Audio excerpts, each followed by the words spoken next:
First ever factory outlet Mukunda jewellery grand opening February 14న సుచిత్రాలో. నమస్కారం, welcome to temple tour with Gitanjali.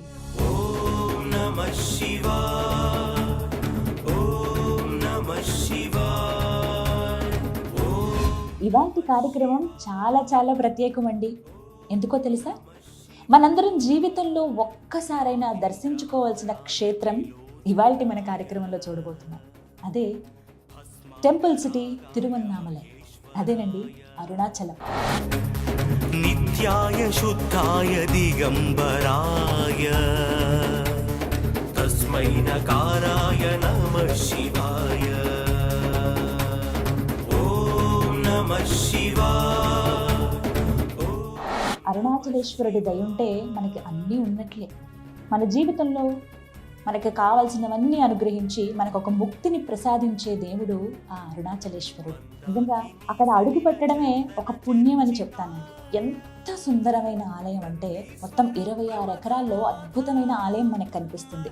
నేను వెళ్ళినది శివరాత్రి రోజు, అంటే ఒక పండగ వాతావరణంలో నేను వెళ్ళాను. చాలా అద్భుతంగా కనపడుతుంది. వెలుగు జిలుగుల మధ్య దేదీప్యమానంగా ధగధగా మెరిసిపోతుంది మొత్తం ఆలయం అంతా కూడా.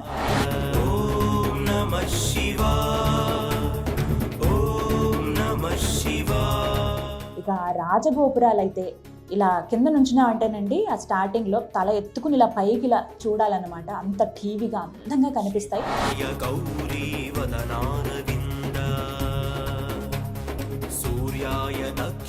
12 అంతరాల్లో మనకి రాజగోపురాలు ఉంటాయి. మొత్తం 4 రాజగోపురాలను మనం చూడొచ్చు. తూర్పు, పడమర, దక్షిణ, ఉత్తరం, ఇలా 4 ద్వారాలు అనమాట.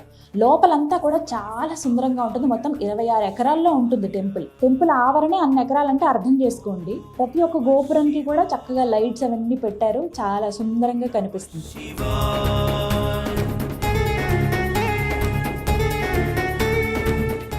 లోపలే మనకి పుష్కరిణి కూడా ఉంటుంది.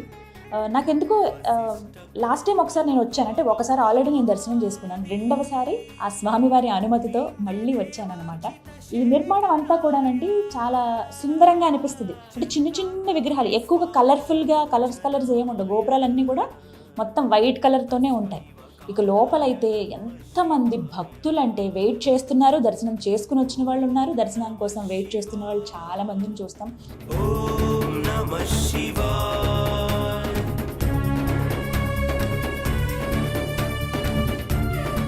ఒక్కొక్కరు వచ్చి రాజగోపురం ఏదైతే ఉందో అక్కడ దీపారాధన చేసుకుని వాళ్ళు అలాగే కర్పూరం ఒకటి వెలిగించి కొబ్బరికాయ కొట్టి స్వామికి దండం పెట్టుకుని గిరి ప్రదక్షిణ స్టార్ట్ చేస్తున్నారనమాట. ఇక ఈవినింగ్ నేను వెళ్ళిందైతే రాత్రి సమయంలో దర్శనానికి వెళ్ళాను నేను స్వామిని దర్శించుకోవడానికి. ఉదయం నుంచి ఎంతోమంది భక్తులు ఉన్నారు.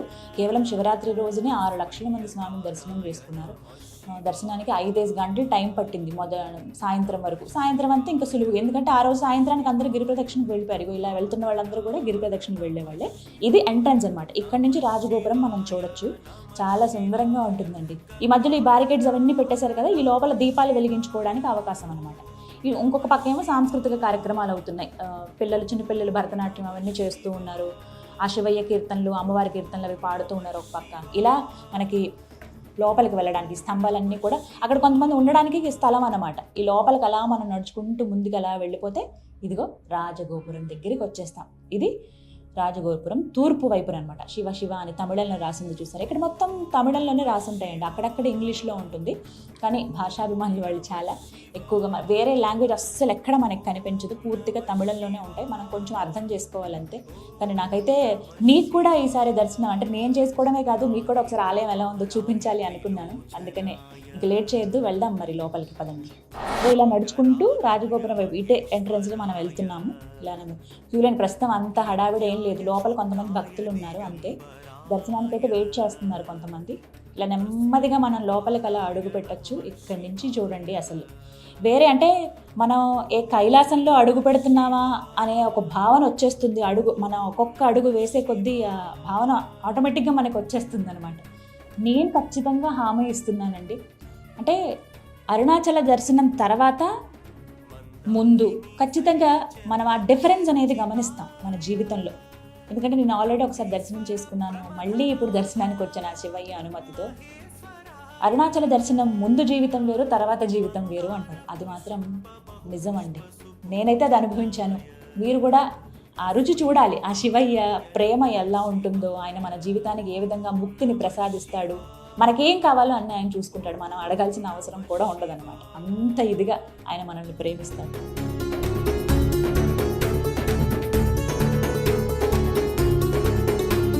శివాయ గౌరీ వదనారవింద సూర్యాయ నక్షత్రనాశకాయ. అభిషేకానికి మురిసిపోయే అగ్నితో ధగధగలాడే ఆ శివయ్య దర్శనానికి వెళదామని లోపల మొత్తం ఆలయం మీకు చూపించాలని నేను నిర్ణయించుకున్నానండి. ఇంకా ఆలస్యం ఎందుకు వెళదాం, బట్ ఒక్క కండిషన్ ఇక్కడే చెప్పేస్తున్నాను. మూలమూర్తులు ఏవైతే ఉన్నాయో అవి మాత్రం నేను చూపించదలుచుకోలేదండి. ఇక్కడ పర్మిషన్ ఉండదు. ఒకవేళ ఏమన్నా తీయాలి అని అనుకున్నా కూడా నాకెందుకో మనసు అంగీకరించట్లేదు. ఎక్కడ నేను మూలమూర్తులను ఫోటో తీయటం కానీ అవి వీడియోలో చూపించడం కానీ చేయను. వాళ్ళ పర్మిషన్ పర్వాలేదు తీయొచ్చు అని అంటేనే, ఎందుకంటే ఆ శక్తిని తట్టుకోవడం చాలా కష్టం. అది ఇక్కడికి వచ్చి మీరు దర్శనం చేసుకోవాల్సిందే, అదొక మాట అయితే చెప్తాను. ఇక వెళ్దాం, రండి లోపలికి వెళ్ళిపోదాం.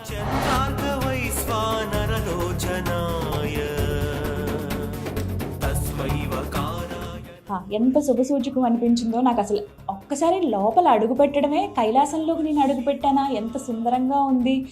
అసలు వేరే తన్మయత్వానికి వెళ్ళిపోయాను నేను. అలా వెళ్తూ ఉంటే అయ్యవారు అమ్మవారు నాకు ఎదురొచ్చారు. అబ్బా, అసలు ఇంకా ఇంతకన్నా ఏం కావాలి. మనం ఎవరన్నా ఇంటికి వెళ్ళినప్పుడు వాళ్ళే ఎదురొచ్చి రండి రండి అని లోపలికి ఎలా తీసుకువెళ్తారో, అలా వెళ్ళగానే ఊరేగింపు తీసుకువెళ్ళిన అమ్మవారు అయ్యవారు. ఆ రోజు శివరాత్రి కదా, పొద్దునంతా మొత్తం ఎక్కడికక్కడ పూజా కార్యక్రమాలు అన్నీ జరుగుతున్నాయి, వివిధ ఉత్సవాలు చేశారు, అందులో భాగంగా ఊరేగింపు చేశారు. కరెక్ట్గా మేము వెళ్ళినప్పుడే ఇట్లా ఎదురొచ్చారనమాట. నాకు భలే సంతోషం అనిపించింది. అసలు వాళ్ళతో పాటు కొంచెం దూరం కూడా వెళ్ళిపోయాను. కాదు ఆలయం అంతా చూడాలి కదా, లోపలికి వెళ్ళి ఆ శివయ్య దర్శనం చేసుకోవాలి కదా అని చెప్పి ఇంకా మళ్ళీ ఇటు తిరిగిపోయాను అనమాట. కానీ అలా ఊరేగింపు చూస్తూ ఉంటే చాలా సంతోషం అనిపించింది నిజంగా. ఆ పసుపు చీరలో అమ్మవారు కానీ లేకపోతే అయ్యవారు కానీ ఆ నగలు అవి వేసుకుని బుజ్జి విగ్రహాలండి, కానీ ఎంత బాగున్నాయి. అందరూ ఓం నమ శివాయ ఓం నమ శివాయ అంటూ అలా చెప్తూ ఉంటే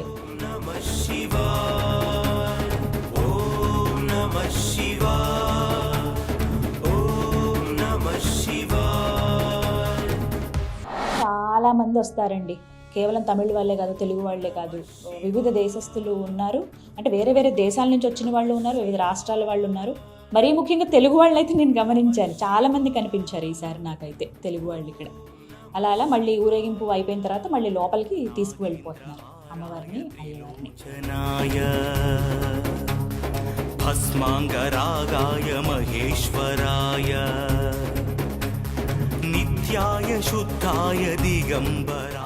ఇక్కడ ఏంటంటే క్యూ లైన్స్ ఉంటాయి లోపలికి వెళ్ళగానే. మనకి గాలిగోపురం దాటుకుని మనం అలా ఆలయ ప్రాకారం లోపలికి అడుగు పెట్టేసిన తర్వాత, అంటే అక్కడి వరకు మనం అందరం కలిసి వెళ్ళిపోవచ్చు. ఇక్కడి నుంచి ఏంటంటే దర్శనానికి వెళ్ళే వాళ్ళకి క్యూ లైన్స్ అనేవి డివైడ్ అవుతాయి.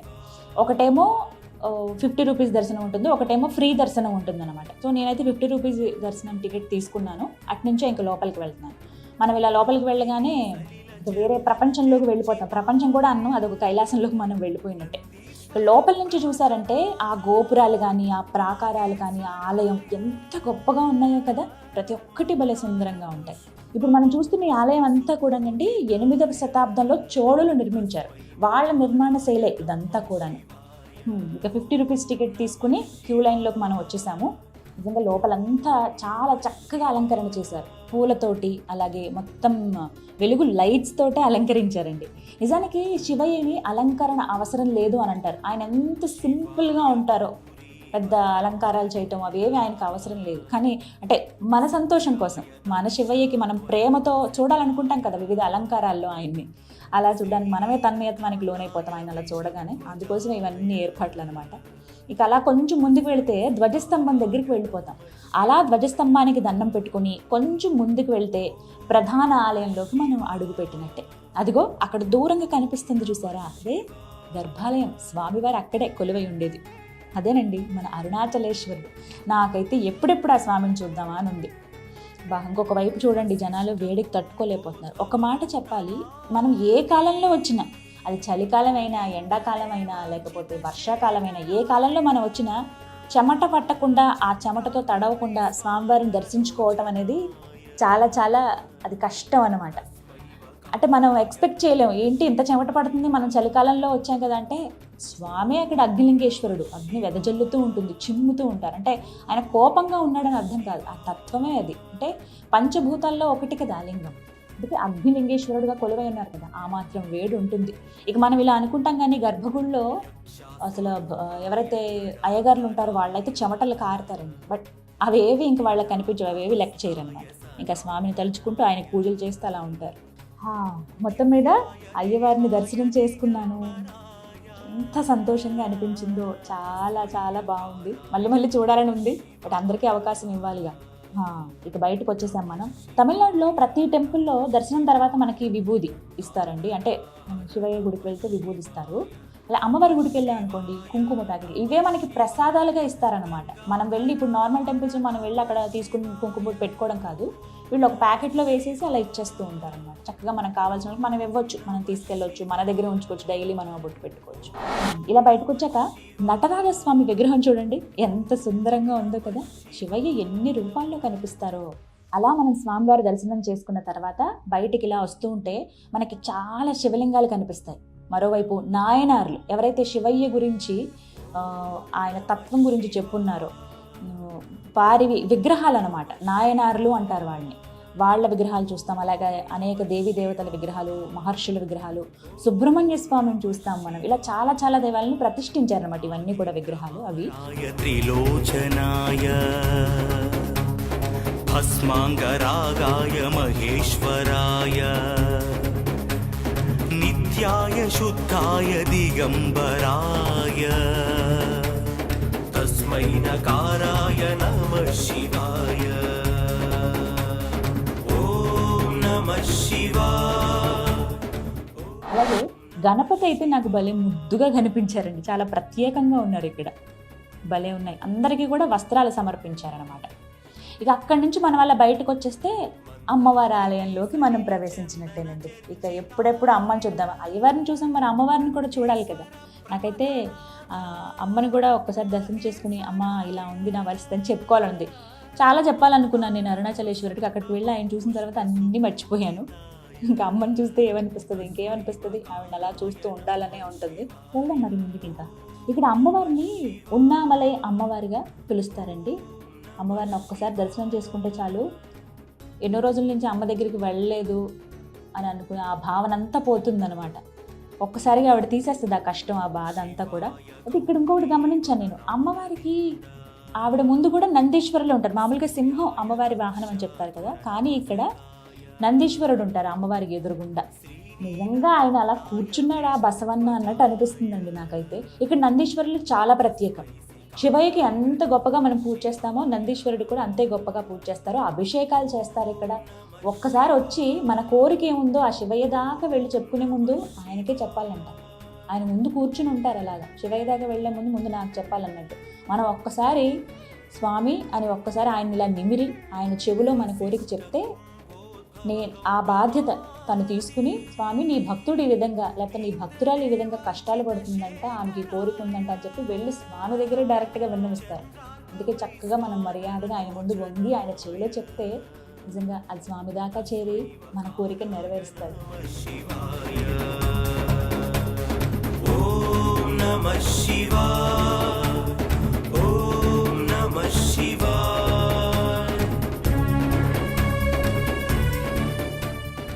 ఇంకొక ముఖ్యమైన విషయం ఏంటంటే అమ్మవారి ఆలయానికి ఇలా వెళ్తూ ఉంటేనండి ఆర్కిటెక్చర్ నా భూతన భవిష్యత్ అంత అద్భుతంగా ఉంటుంది తెలుసా. ఆ శిల్ప సంపద చూడండి ఎంత గొప్పగా కనిపిస్తుందో. అంటే మన పూర్వీకుల ఆ గొప్పతనం నాకు కనిపించింది అడుగు అడుగున, ప్రతి అణువున అని చెప్పాలనిపిస్తుంది. ఇప్పుడు ఇంత మన టెక్నాలజీ అని ఇలా అని లేకపోతే మెషిన్తో వర్క్ చేయటం కానీ ఇవన్నీ చూస్తున్నాం. అప్పట్లో అసలు ఎలా చెక్కేవాళ్ళు ఏంటో, ఇన్ని తరతరాలు వచ్చి దర్శించుకునే భాగ్యం ఉండడం కావచ్చు, ఒక్కొక్కరు ఆ గొప్పతనాన్ని చెప్పుకోవటం కానీ అంతా శివయ్య ఆయన లేలే కదా. మనం ఇంకా అమ్మవారి దర్శనం కోసం వేచి ఉన్నాము. నన్ను ఈ శిల్పం చాలా చాలా ఆకర్షించిందండి. మొత్తం 8 చేతులతో అష్టభుజి అమ్మవారు భలే ఉన్నారు కదా. ఇదిగో ఇక్కడ చూస్తున్నారు, ఇది అమ్మవారి కౌతుక బేరం. అంటే మామూలుగా మనం ఆలయాల్లో చూస్తాం కదా, మూల విరాట్ కాకుండా ఇంకా కొన్ని విగ్రహాలు ఉంటాయి. అంటే అవి ఉత్సవాలకని చెప్పి భోగాలకని చెప్పి వేరువేరుగా పెడుతూ ఉంటారు. అలా ఇది అమ్మవారిది కౌతుక బేరం అనమాట. భలే సుందరం, అంటే ఎంత జీవకళ ఉట్టి పడుతుందో చూడండి. ఆవిడ నిజంగా వచ్చి కూర్చున్నారా, ఆవిడ అక్కడ ఉన్నారా అన్నట్టుగా అనిపిస్తుంది. భలే కళగా ఉంది మొహం కూడా. ఇక మనం దర్శనం చేసేసుకుని బయటికి ఇలా రాగానే ఇక్కడ నాకు ఒక వింత కనిపించింది. కొన్ని వందల ఏళ్లగా ఇక్కడ ఒక దీపం వెలుగుతుందండి. ఇగో చూస్తున్నారుగా, అఖండ దీపం. కొన్ని వందల సంవత్సరాలంటే మీరు నమ్ముతారా? ఆశ్చర్యం అనిపించింది నిజానికి నాకైతే. నిజంగా శివయ్య లీలే ఇదంతా కూడా.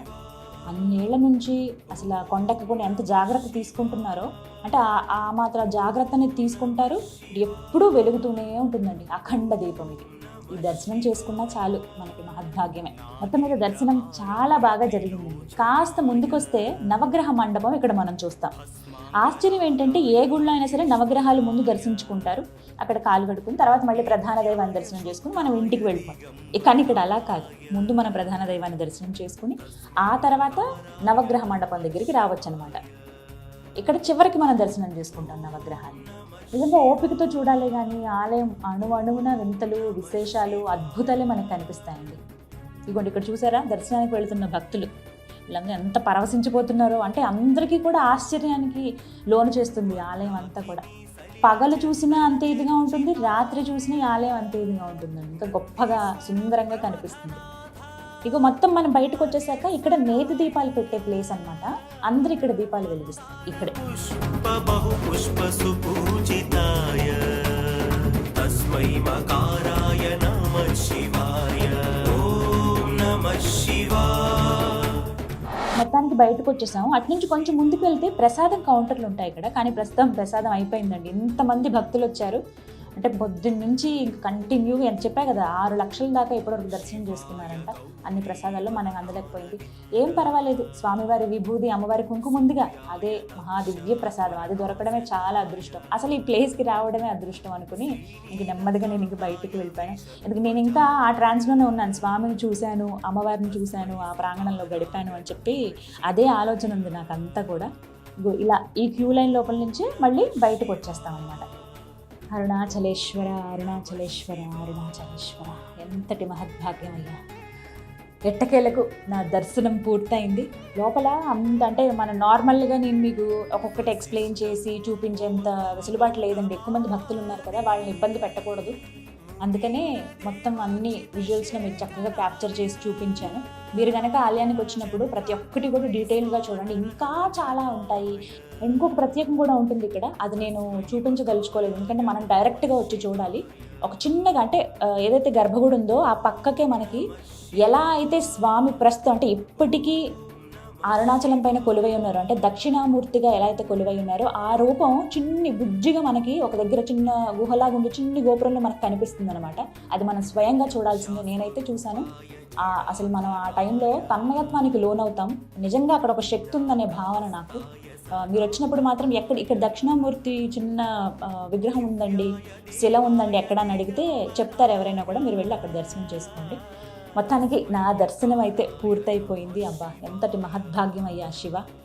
ఒక్కసారి ఆ రాజగోపురానికి నమస్కారం చేసుకుంటాను. చివరిగా చెప్పాగా, రాజగోపురాన్ని స్వామివారి పాదాలకు సూచికగా భావిస్తారండి. అందుకనే వచ్చి పోయేవాళ్ళు దూరం నుంచి కూడా ఆ రాజగోపురానికి నమస్కారం పెట్టుకుని వెళ్తారనమాట. అరుణాచల శివ, అరుణాచల శివ. నిజంగా చాలా చాలా బాగా జరిగింది నా దర్శనం అయితే. స్వామిని చూడగానే ఇందాక అన్నట్టు ఎన్నో అనుకున్నాను, అవి మాట్లాడాలి, ఇవి మాట్లాడాలి, అవి చెప్పాలి, ఇవి చెప్పాలి, అయ్యవారితో అమ్మవారితో అని కూడా. ఏది నాకు నోటి మాట రాలేదండి. అరుణాచలేశ్వరని అలా నా కళ్ళు 2 అప్పగించేశాను. అలా ఆయన్ని చూశాను. ఆ అగ్నిలింగేశ్వరులు ఎంత సుందరంగా స్వామిని అయితే నిండుగా అలంకరించారు. ఆ గంభీరత్వం కనబడుతోంది. లింగ రూపంలో ఆయన అలా కూర్చుని ఉన్నారు అన్నట్టుగా. అంటే ఇంతమంది భక్తుల్ని కరుణిస్తూ వాళ్ళ బాధలు, కష్టాలు, సుఖాలు వింటూ ఆయన విన్నారు నా మాట అని అయితే అనిపించింది. అంటే నేను డైరెక్ట్గా నోరు తెరిచి అడగలేను, కానీ నా మనసులో కోరిక ఏంటో ఆయనకి తెలుసు, నాకు ఏమి ఇవ్వాలో ఆయనకు తెలుసు. నేను అడగాల్సిన అవసరమే లేదు. చాలా మహద్భాగ్యం. చూసే భక్తులు ఎవరైతే ఉన్నారో, ఎవరైతే రావాలనుకుంటున్నారో, నేను చాలామంది నోటి నుంచి విన్నాను కదండి, ఎన్నోసార్లు అనుకున్నాం వెళ్ళలేకపోతున్నాం. ఎవరైతే అలా అనుకుంటున్నారో శివ, వాళ్ళందరూ నీ దర్శనానికి రావాలయ్యా, వాళ్ళందరికీ ముక్తిని ప్రసాదించని మాత్రం కోరుకున్నాను ఆ అరుణాచలేశ్వరిని, ఆ అమ్మవారిని.